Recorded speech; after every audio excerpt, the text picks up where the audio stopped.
हैं तीसरे कथे की तरफ। मैं अर्ज कर दूं, चार कतात में से कुल चार हैं, दूसरा और तीसरा ज्यादा है। तो चार में से निस्बतन दूसरा और तीसरा ज्यादा है। बढ़ते हैं तीसरे कथा की तरफ। वो क्या है जी? उजड़ा सा वो नगर के हड़प्पा है जिसका नाम, इस करियाए शिकस्ताओ शहरी खराब से इब्रत की छटांग बरामद न हो सकी। कल्चर निकल पड़ा है मनों के हिसाब से। उजड़ा सा जो उजड़ गया, बर्बाद हो गया, तबाह हो गया नगर, शहर कह लें, छोटा कस्बा कह लें, जो हड़प्पा। ये हड़प्पा कौन सा कस्बा है? आप जानते हैं पंजाब में लाहौर के पास साहिवाल के नजदीक ये मौजूद है हड़प्पा। इसको सबसे पहले तो दरियाफ्त किया था 1826 में मिस्टर मैसन ने, और दावा किया था कि ये 3000 कबल मसीह है। लेकिन बाकायदा खुदाई करके जो पूरे शहर को, यानी बाकायदा खुदाई करके दरियाफ्त किया गया, वो हुआ था 1922 में।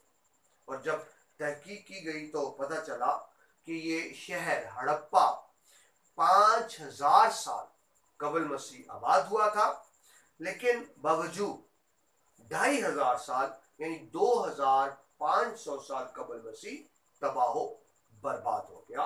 तो ये उस हड़प्पा का जिक्र है। उजड़ा सा वो नगर के हड़प्पा है जिसका नाम, इस करियाए शिकस्ता शहरे खराब।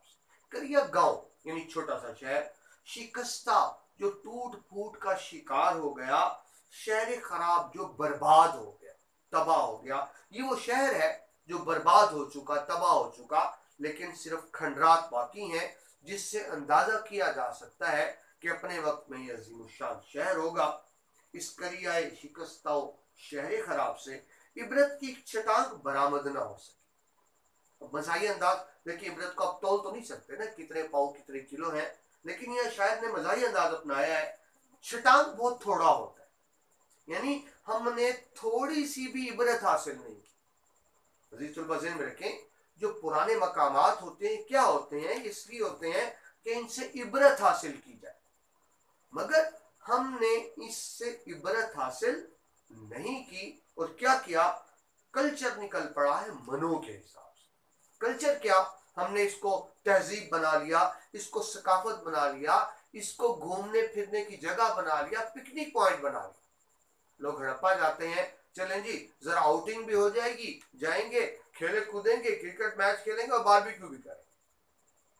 हड़प्पा वो जगह थी कि जो जाए इबरत थी, हमें इबरत हासिल करनी चाहिए थी। कितनी बड़ी बड़ी कौमें थी जो अल्लाह ने तबाह बर्बाद कर दी, हम देख के इबरत हासिल करते। लेकिन हमने हड़प्पा को जाए इबरत बनाने की बजाय जाए तफरी बना लिया। और याद रखें, जो कौमें माजी से सबक हासिल नहीं करती वो तबाह बर्बाद हो जाती है। अल्लाह ताला कुरान पाक में, कुरान आयत आपकी खिदमत पेश करूं, सूरह आल इमरान की आयत नंबर 132 में अल्लाह ताला फरमाते हैं, बस जमीन की सैर करो ताकि तुम देख लो क्या अंजाम हुआ झुटलाने वालों का। दोबारा दोहरा दूं, सूरह आल इमरान की आयत नंबर 132, बस जमीन की सैर करो ताकि तुम देख लो कि क्या अंजाम हुआ झुटलाने वालों का। एक तारीखदान ने बड़ी खूबसूरत बात लिखी, तारीख हम किस लिए पढ़ते हैं? ताकि तारीख से सबक हासिल करें। लेकिन बड़ी खूबसूरत बात पढ़ी मैंने, हमने तारीख से फकत एक सबक सीखा है, और वो ये कि इंसान तारीख से कुछ नहीं सीखता।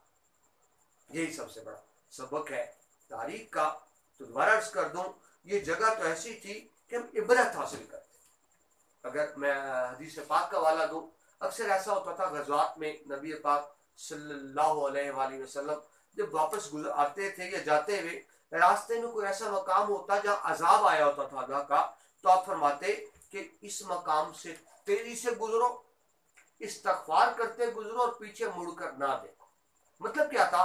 कि इबरत हासिल करें, अल्लाह ताला से दुआ करें, इस्तगफार की कि अल्लाह ताला जिस तरह तुमने इन कौमों पे अजाब नाजिल किए, हमें इन अजाबों से बचाए रखना। तो ये जगह इबरत हासिल करने की होती हैं। लेकिन हम इस कदर बहिस हो गए कि जो जगह जाए इबरत थी हमने उसको जाए तफरी बना जी। बाकी इसका मरकजी ख्याल देखिए शेर का, या मफहूम देखें, तबाहशुदा मकामात से इबरत हासिल करनी चाहिए, मगर हमने इन्हें तफरीही मकामात बना दिया। जाए इबरत को जाए तफरी बना दिया, तारीख से सबक नहीं सीखा। वाले की शेर देखें, जारी है अजल से यही कानून इलाही, आमाल बिगड़ते हैं तो आती है तबाही। वो कौमें यूं ही नहीं तबाह हो गई, उन्होंने उनके आमाल बिगड़े जिसने उनको तबाहो बर्बाद करके रख दिया। आप नमरूद देखें, कितना बड़ा बादशाह था, बर्बाद हो गया। शिद्दात को देखें, बर्बाद हो गया। ये डेड सी जिसको हम कहते हैं दुनिया का बहुत बड़ा समंदर, ये ऐन उस जगह पे है जहां कौमें लूत थी और उन पर अजाब नाज़िल हुआ था। तो बड़ी बड़ी कौमें तबाह हो गई अपनी बदआमालियों की वजह से। हमें चाहिए कि उनको देखकर इबरत हासिल। और शेर देखिए, गौर कबर को कहते हैं सिकंदर, जिसको हम सिकंदर आजम अलेक्जेंडर द ग्रेट कहते हैं। न गोरे सिकंदर न है कब्र दारा, मिटे नामियों के निशान कैसे कैसे। सिकंदर बहुत बड़ा बादशाह था जिसको शिकस्त दी दारा ने, लेकिन आज न सिकंदर बाकी न दारा बाकी। और शेर देखिए हज़रत इकबाल का खूबसूरत, अहले नजर ज़ौक़े नजर खूब है लेकिन जो शय की हकीकत को ना देखे वो नजर क्या। जाहिरी चीजों को देखते हैं हम, चीजों की हकीकत तक नहीं पहुंचते। उजड़े हुए मकामात की हकीकत क्या थी कि हमसे इबरत हासिल की जाती, सबक हासिल किया जाता, लेकिन अफसोस हम ऐसा नहीं करते। इस कते को शायर ने नाम दिया है अपनी किताब में दाखिली बरामद। बरामदा तो बाहर से होती है ना, लेकिन इसको दाखिली बरामद किया गया कि हमने अंदर से चीज बरामद किया। जी, बढ़ते हैं आखिरी कते की तरफ, कता नंबर 4। क्लर्कों से आगे भी अफसर हैं कितने, जो बेइंतहा साहिबे गौर भी हैं, अभी चंद मेजों से गुजरी है फाइल, मकाम आते आओ फगा और भी। सिंपल सी बात जी, हमारे मुल्क में जायज काम भी रिश्वत और सिफारिश के बगैर नहीं है। जायज काम, देखिए मैंने मकान बनवाया, मुझे बिजली का मीटर लगवाना है, गैस का मीटर लगवाना है, मैं मकान बनवा रहा हूँ, मुझे नक्शा मंजूर करवाना है, बिल्कुल जायज काम है, मेरा हक है कि ऐसा होता, लेकिन बगैर पैसों के नहीं होता, बगैर रिश्वत के नहीं होता। हमें जायज काम के लिए भी सिफारिश चाहिए। किसकी सिफारिश?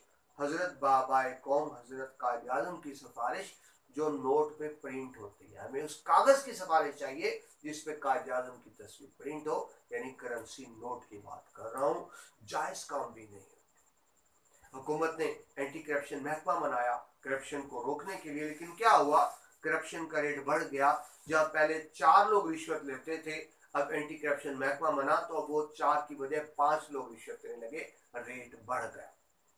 बदकिस्मती से अजीज तलबा में ऐसे मुल्क में रहते हैं जिसके बारे में कहा जाता है कि अगर रिश्वत लेते हुए पकड़े जाओ तो रिश्वत देकर छूट जाओ। कितना आसान सा काम। मैं रिश्वत लेते हुए अगर गिरफ्तार हो जाता हूँ, उसी पुलिस को मैं 4 पैसे रिश्वत के दे दूं, वो मुझे बाइज्जत बरी कर।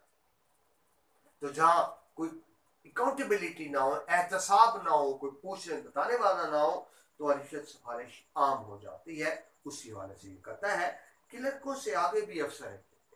तो देखिए प्रोसेस को समझे। हमारे यहाँ जो नौकरशाही या इसको क्लर्क शाही भी कह रहे हैं, अफसर शाही भी कहते हैं, सुर्ख फीता रेड रिबन भी कहते हैं, क्या है?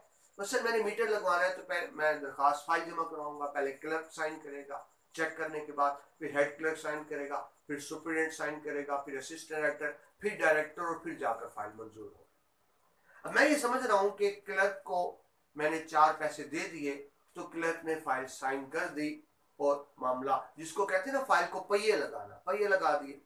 लेकिन अब हेड क्लर्क पे काम रुक जाएगा, उसको मुझे फिर दोबारा पैसे देने पड़ेंगे, एक जगह नहीं देना पड़ेगा, ये रोना बार बार होगा।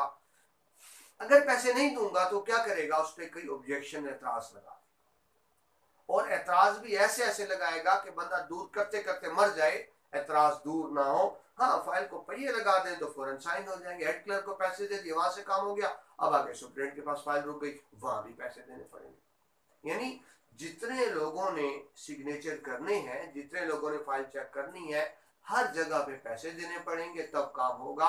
क्लर्क थोड़े पैसे लेगा, अफसर जितना बड़ा होता जाएगा तो मतलब ये नहीं कि वो ईमानदार है, उसका रिश्वत का रेट बढ़ता चला जाएगा। तो इस हवाले से समझे, क्लर्कों से आगे भी अफसर हैं। कितने सर क्लर्क को पैसे नहीं देने, अफसर को भी देने हैं। जो बेइंतहा साहिब गौर भी हैं, वो गौर व फिक्र करते हैं किस चीज का, उसमें से एतराज निकाले और गलत एतराज निकाले, बेजा एतराज आप करेंगे। किस लिए करेंगे कि ताकि साइल मजबूर होकर 4 पैसे रिश्वत के दे दे, वो गौर इसलिए करेंगे। अभी चंद मेलों से गुजरी है फाइल, मैं समझ रहा था, मैंने मतायत अमले को पैसे दे दिए और अब बड़ा अफसर तो खुद ही साइन कर देगा, वो तो बड़ा अफसर है, ईमानदार होगा, लेकिन मेरा काम वहीं पर रुक गया। अभी मराहिल बाकी हैं, अभी बड़े अफसर को पैसे देने हैं, वरना मेरा काम नहीं होगा। मकामात औफगा और भी, यानी अभी मेरा रोना धोना खत्म नहीं हुआ, बड़े अफसर का साइन होने हैं और उसका रेट भी ज्यादा है। देखिए जो आखिरी मिसरा है, मकामात औफगा और भी, अब सब जानते हैं ये हजरत इकबाल से लिया गया है, उनके कलाम से। और आप देखिए दोनों तरफ ये वावैन है, जिसको आप इन्वर्टेड कोमास कहते हैं, आप ग्रामर में पढ़ चुके होंगे। इसका मतलब ये होता है जब एक शायर या एक मुसन्नफ अपने कलाम में किसी दूसरे कलाम का हवाला दे तो वहां हम ये वावैन लगाते हैं। उर्दू में इसके लफ्ज इस्तेमाल होता है तजमीन, तजमीन। तो यहाँ अनवर मसूद ने तजमीन की है हजरत इकबाल की शायरी की। शेर आप जानते हैं, सितारों से आगे जहां और भी है, अभी इश्क के इम्तिहान और भी हैं, कनात न कर आलमे रंगो बू पर, चमन और भी आशियां और भी हैं, अगर खो गया एक नशेमन तो क्या गम, मकामात औफगा और भी। तो ये तो हजरत इकबाल का मिसरा था, लेकिन मुस्ताद लिया है, तजमीन की है अनवर मसूद ने, और मज़ाही अंदाज से कि मकामात औफगा और भी है, यानी अभी तेरा रोना धोना खत्म नहीं हुआ, अभी और पैसे भी लगेंगे और अब ज्यादा लगेंगे, क्योंकि फाइल बड़े अफसर के पास रुकी हुई है। तो जो हमारे यहाँ रिश्वत सिफारिश आम है, उस हवाले से ये कता है। मफहूम देखिए जी, मुल्क अजीज में जायज काम भी रिश्वत और सिफारिश के बगैर नामुमकिन है। आपको पैसे देने पड़ते हैं जायज काम के लिए। मजाया कथा देखें, एक साइल मजबूर ने रिश्वत का लिफाफा, देखिए साइल तो मजबूर है, हुक्म है ना जी, रिश्वत लेने वाला और देने वाला दोनों जहन्नमी है। तो हुक्म कब होगा, जब मैं नाजायज काम के लिए रिश्वत हो। लेकिन अगर मेरा जायज काम बगैर पैसों के नहीं हो रहा, तो वहां रिश्वत देना मेरी मजबूरी है, मुझ पे कोई गुनाह नहीं, रिश्वत लेने वाले पे गुनाह, मैं तो मजबूर हूं। एक साइल मजबूर ने रिश्वत का लिफाफा अफसर को असद मेज के नीचे से दिया, छुपा कर यूं, अफसर को असद मेज के नीचे से दिया है तरफा तमाशा, यानी कितनी अजीब बात है, तरफा तमाशा कि उसी मेज के ऊपर तख्ती पे लिखा है कि खुदा देख रहा है। मेज के ऊपर तख्ती लगी है, खुदा देख रहा है, और उसी के नीचे से रिश्वत के पैसे लिए जा रहे हैं। हमें खौफ खुदा नहीं है, लोग भूल जाते हैं मरना भी है, अल्लाह को जवाब भी देना है। रिश्वत से पैसे तो कमा लेते हैं, लेकिन इस पर ज़हन में रखें, रिश्वत के पैसे से जब औलाद को पाला जाएगा तो उस औलाद जो रिश्वत से पली हुई होगी वो अच्छी नहीं हो सकती, उनमें बुराइयां आएंगी, रिश्वत के असरात आएंगे। बहरहाल एक और कथा देखें, इन्हीं का ही है, अनवर मसूद का मज़ाहिया कथा। तेरी ख्वाहिश है मेरे दुश्मन, ऐन जंगल में मुझको शाम पड़े, बदुआ दे रहे हो मुझे, मैं जंगल में मुझे शाम, क्योंकि वसाइल नहीं होते। तेरी ख्वाहिश है मेरे दुश्मन, ऐन जंगल में मुझको शाम पड़े, ले मेरी बदुआ भी सुनता जा तुझे सीडीए से काम पड़े। सीडीए कैपिटल डेवलपमेंट अथॉरिटी, जिस लाहौर में लाहौर डेवलपमेंट अथॉरिटी एलडी है, तो ये कैपिटल में सीडीए है। बंदा तंग हो जाता है, खार हो जाता है, अगर एलडीए या सीडीए से काम पड़ जाए, तो बदुआ की क्या दी जा रही है, जा तुझे सीडीए से काम पड़े। और कथा भी देख लें, क्लर्कों की सभी मेजों पे अनवर मसूद का ये भी, क्लर्कों की सभी मेजों पे अनवर, हर एक फाइल मजे से सो रही है, अगरचा काम सारे रुक गए हैं मगर मीटिंग बराबर हो रही है। यानी खाली कार्रवाइयां डाली जा रही हैं, मीटिंग्स की जा रही हैं, लेकिन आवाम उसी तरह खराब हो रहे हैं, उनके जायज काम भी नहीं। ये थे अजीज तलबा 4 कतात। मैं बुनियादी बात दोबारा दोहरा दूं, 4 कतात में मुआशरे के संजीदा मसाइल की बात की गई है, लेकिन संजीदा मसाइल को बड़े मज़ाहिया और मुनफरिद तरीके से बयान किया गया है। ये सलाहियत अनवर मसूद में है, जो दौर हाज़िर के बड़े शायर हैं, मज़ाह निगार शायर हैं। कता इनकी महबूब सिंफ है। ये भी 4 कतात आपने बड़े उम्मीद है आपको लेक्चर मुफीद लगा होगा, समझ भी आया होगा। तशरीह के वाले से कतात अहम है। अगर आपको लेक्चर पसंद आया हो तो आगे दोस्तों से जरूर शेयर कीजिए, ताकि इल्म का सिलसिला आगे से आगे बढ़ता रहे। इसके साथ ही प्रोफेसर मुशर्रफ को इजाजत दीजिए। अल्लाह।